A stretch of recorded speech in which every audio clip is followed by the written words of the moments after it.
నమస్తే జేహో సక్సెస్ మంత్ర కార్యక్రమానికి స్వాగతం. ఇవాల్టి జేహో సక్సెస్ మంత్ర కార్యక్రమానికి మనతో పాటు ఉన్నారు ప్రముఖ సైకాలజిస్ట్ ట్రైనర్ విడియాల చక్రవర్తి గారు. మరి ఏమాత్రం ఆలస్యం చేయకుండా ఇవాళ ఏ టాపిక్ గురించి వివరించబోతున్నారు వారి మాటలోనే తెలుసుకుందాం. నమస్తే విడియాల చక్రవర్తి గారు. నమస్తే మేడం. ఎలా ఉన్నారండి? బాగున్నాను మేడం. మీరు ఏ టాపిక్ గురించి వివరించబోతున్నారు? ఈరోజు మన టాపిక్ ఫెయిల్యూర్ టు సక్సెస్ అండి. చాలామంది సక్సెస్ని ఇష్టపడతారు, విజయాన్ని ఇష్టపడతారు, కానీ ఫెయిల్యూర్ని అంతగా అబ్జర్వ్ చేసుకోలేరు, ఇష్టపడరు. దానికి చాలా రీజన్స్ ఉన్నాయండి. మనం గెలుపుని ఇష్టపడినంతగా ఓటమిని ఇష్టపడకపోవడానికి గల కారణం ప్రతి మనిషి తన జీవితంలో విజయాలే సాధించాలని మొదటి నుంచి అనుకోవడం. బేసికల్గా నువ్వు మంచి జరగాలని పాజిటివ్గా ఉంటాను. కానీ నవ్వేడేస్ ఇదివరకటి రోజుల్లో ఫెయిల్యూర్స్ వచ్చినా కూడా తట్టుకునేటువంటి మనస్తత్వం ఇదివరకటి జనరేషన్కి ఉంది. నవ్వేడేస్ కాలం మారిపోతుందో మార్పులో ఇప్పుడు జనరేషన్కి ఫెయిల్యూర్ని ఫేస్ చేసేటువంటి ధైర్యం లేకుండా అయిపోయింది. దానివల్ల ఏమవుతుందంటే చిన్న ఫెయిల్యూర్ ఏదైనా రాగానే వాళ్ళు అక్కడ డిసప్పాయింట్ అయిపోవటం, అక్కడ డిస్కరేజ్ అయిపోవటం, ఇలాంటివన్నీ జరుగుతున్నాయండి. కానీ లైఫ్లో ఓటమి కూడా ఒక పాఠమే. ఓటమి కూడా మనకి ఎక్స్పీరియన్స్ నేర్పుతుంది. అందుకన్నారు నీ కోరిక భగవంతుడు తీర్చాడు అంటే అతని మీద నీ నమ్మకాన్ని పెంచుతున్నాడన్నమాట. తీర్చలేదు అంటే నీ శక్తి మీద అతనికి నమ్మకం ఉన్నదన్నమాట. అంటే దాంట్లో కూడా పాజిటివ్ తీసుకుని నువ్వు చేయలేదు, నీ కోరిక తెలియదు, అగైన్ నువ్వు ట్రై చేయి. మన లైఫ్లో ఈరోజు ప్రపంచంలో వివిధ రంగాల్లో టాప్ లెవెల్లో ఉన్నవాళ్ళంతా కూడా వాళ్ళ జీవితంలో అన్నీ కూడా విజయాలే సాధించలేదండి. ఎన్నో రకాల వైఫల్యాలు, అడ్డంకుల్ని, అవరోధాలని అధిగమించి ఈ రోజున వాళ్ళంతా కూడా ప్రముఖ వ్యక్తిగా, ప్రముఖ లాయర్గా, ప్రముఖ డాక్టర్గా, ప్రముఖ సైంటిస్ట్గా, ప్రముఖ బిజినెస్ మ్యాన్గా వాళ్ళ పేరు ముందు ప్రముఖ అనే పదం రావడానికి వాళ్ళ వెనకాల ఎన్నో ఫెయిల్యూర్స్ని, ఎన్నో అగచాట్లని, ఎన్నో అడ్డంకుల్ని, ఎన్నో అవరోధాలని వాళ్ళు అధిగమించి ముందుకు వచ్చిన వాడే తప్ప ఒక రోజులో తెల్లారేపాటికి వాళ్ళంతా కూడా ప్రముఖ రాలేదు. అందరూ కూడా తెల్లారేపాటికి ఎవరు విజయాన్ని సాధించలేరు. మీరు అన్నట్లుగా ఫస్ట్ ఎవరైనా కూడా విజయం గురించి ఆలోచిస్తారు, ఎలా విజయం సాధించాలని ఆలోచిస్తారు, ఫెయిల్యూర్ని అస్సలు పట్టించుకోరు. సో ఎందుకు విజయం మీద ఎందుకు ప్రతి ఒక్కరికి ఇంత ఆశ ఉంటుంది? విజయం అనే 3 అక్షరాల పదం నేడు నవీన యుగాన్ని నడిపిస్తున్న తారక మంత్రం. తప్పటడుగులు వేసే చిన్నారి మొదలు కార్పొరేట్ మేధావి వరకు అందరూ కోరుకునేది ఆ విజయాన్నే, అందరూ కావాలనుకునేది ఆ విజయాన్నే. విజయం సాధించిన ప్రతిసారి మనలో ఉత్సాహం పెరుగుతుంది, మనలో ఉత్తేజం పెరుగుతుంది. ఒక చిన్న కుర్రాడు, ఎల్కేజీ కుర్రాడు, ఫస్ట్ క్లాస్ కుర్రాడు క్లాసులో మంచి మార్కులు వస్తే టీచర్ల దగ్గర నుంచి మెచ్చుకోళ్ళు, స్నేహితుల దగ్గర నుంచి కంగ్రాచులేషన్స్, ఇవన్నీ కూడా వస్తూనే ఉంటాయి.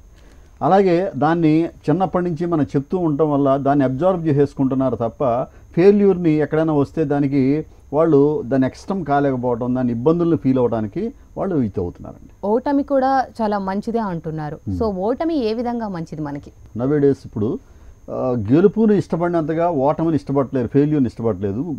ఓటమి ఎందుకు మంచిదన్న, ఓటమి ఫెయిల్యూర్ జరిగింది అంటే నువ్వు ఆ పని చేయలేదు అని కాదు, ఇంకా మరింత శ్రద్ధగా, మరింత ఓర్పుతో, మరింత ఏర్పుతో దాన్ని ప్రయత్నించమని చెప్తుంది, నీకు ఇండికేషన్ తెలియజేస్తుంది. ఇదివరకటి రోజుల్లో చూడండి, కార్పొరేట్ సంస్థలు ఇవి లేని టైంలో పిల్లలకి 4 గంటలతో స్కూల్స్ అయిపోయాయి. ఆ తర్వాత వాళ్ళు చక్కగా ఆడుకునేవాళ్ళు అండి. ఆటల్లో ఓటమిని చవి చూసేవాళ్ళు.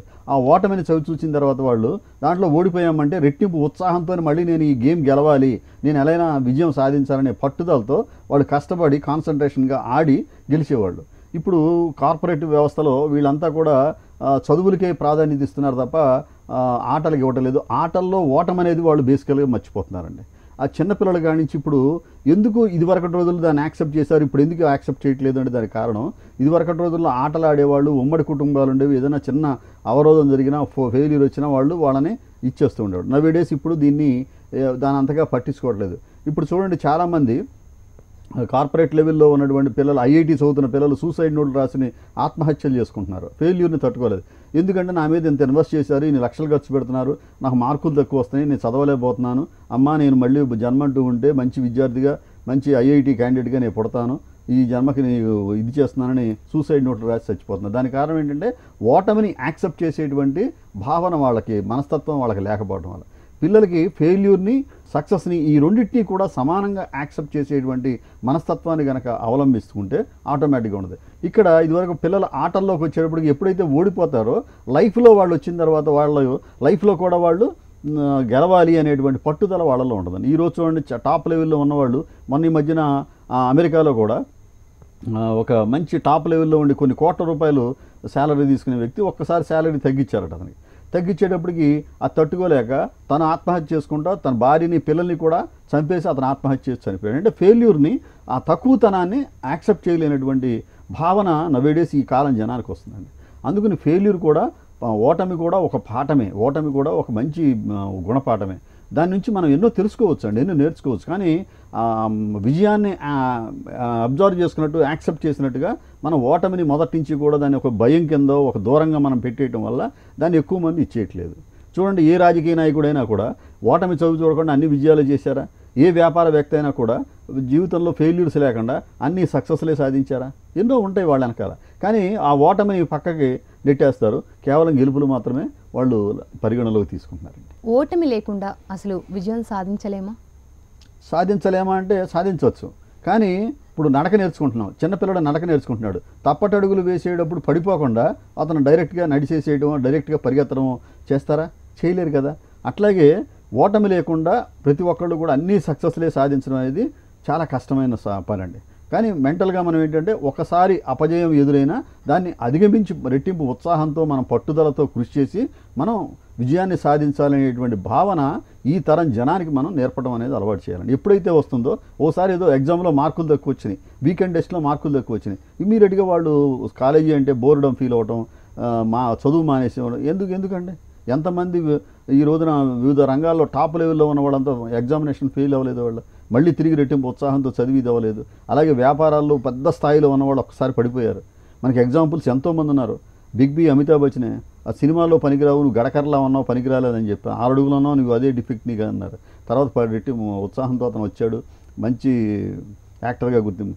తర్వాత వ్యాపారాలు పెట్టాడు, ఏబీసీ ఫైనాన్స్ పెట్టాడు, తర్వాత దాంట్లో నష్టపోయాడు, తర్వాత టోటల్గా 0 స్థాయికి వచ్చేసాడు. ఆ తర్వాత మంచి స్థాయిలోకి ఈ రోజున వెళ్ళాడు. ఇప్పుడు భారతదేశంలో ఉన్న ఆ ఏజ్లో టాప్ 25లో ఉన్న వాళ్ళలో ఇన్కమ్ ట్యాక్స్ పేయర్ అమితాబ్ బచ్చన్గా వచ్చాడు. ఎలా వచ్చిందండి? ఆ ఫెయిల్యూర్ని యాక్సెప్ట్ చేసి, ఇంకా నా లైఫ్ ఇదే అని అతను ఏదైనా అయిపోతే ఏమైపోయింది? అట్లాగే జేసుదాస్ని కూడా నీ వాయిస్ రేడియో ఆర్టిస్ట్ పనికిరాదని చెప్పి రిఫ్యూజ్ చేసి పంపించేశారు. అతను అక్కడే డిసప్పాయింట్ అయిపోయి ఈ ఓటమిని అంగీకరించేసి అతను ప్రాక్టీస్ చేయకుండా, అతను కనుక ఏమీ చేయకుండా ఉంటే భారతదేశం గర్వించదగిన ఉత్తమోత్తమైన గాయకుడిని మనం మిస్ అయ్యి ఉండేవాడు.